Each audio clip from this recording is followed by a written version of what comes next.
लेकिन आपके ध्यान में निवेदन है कि श्रीलंका में जो खेती की गई वो बिना योजना के, न कोई ट्रेनिंग दी गई, न कोई सरकार का प्लान था।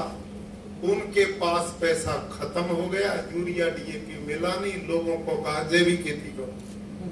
यही हुआ कि नहीं भाई? मैं 35 साल बच्चे पढ़ाता रहा हूं।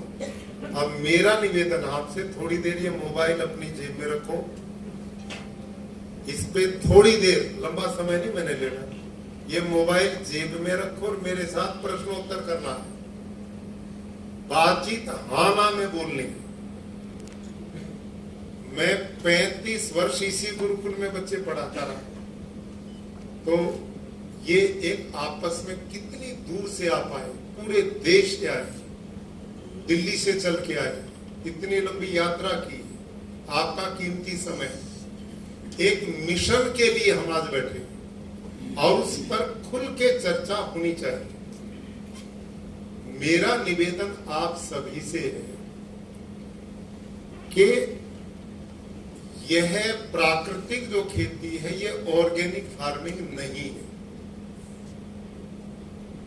ये बिल्कुल, आपके बीच में डॉक्टर बलजीत सारंग जी ने भी ये बात रखी और डॉक्टर हरिओम जी ने भी रखी।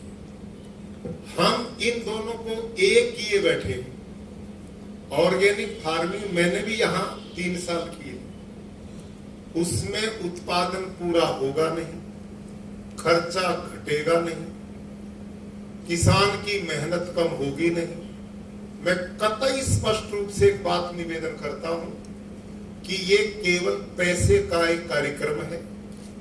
भारत सरकार इसमें पैसा देती, लोग उसका प्रयोग करते हैं, इससे ज्यादा इसमें कुछ भी नहीं है। यहाँ पर आदरणीय कृषि मंत्री जी भी उपस्थित हैं और आदरणीय डीजी आईसीआर भी उपस्थित हैं और अन्य भी उच्च श्रेणी के अधिकारी हैं और आहूजा साहब भी हैं। उनसे मेरा व्यक्तिगत निवेदन है कि आप ये जो ऑर्गेनिक फार्मिंग है, जिसको 30 साल से हम कर रहे हैं, पूरे देश में जैसा मॉडल आज मैंने दिखाया है, एक मॉडल आप मेरे को जैविक खेती का भी शुद्ध सफल दिखा दो, है ही नहीं।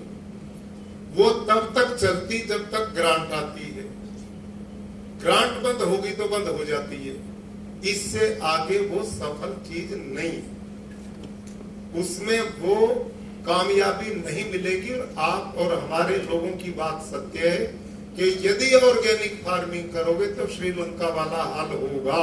ये मैं भी इस बात का समर्थन करता हूं। तो ये ऑर्गेनिक फार्मिंग बिल्कुल व्यर्थ है, इसको सारे को आप प्राकृतिक खेती में कन्वर्ट कर दें तो लोगों का कंफ्यूजन जो है वो भी खत्म होगा।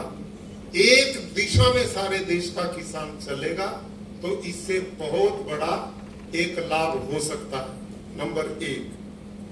नंबर 2, मैं निवेदन करता हूं आप सभी आदरणीय कृषि वैज्ञानिक, आदरणीय मंत्री जी ने भी वही बात की और मैं भी यही बात सब जगह कहता हूं, आप लोग कृषि के भगवान हैं। जैसे डॉक्टर को बीमारी में लोग दूसरा भगवान कहते हैं, आप लोगों के प्रति हमारी अपार श्रद्धा है, भारत के किसान का विश्वास है। आप लोगों ने 60 के दशक में भारत देश को खाद्यान्न की दृष्टि से आत्मनिर्भर बनाया।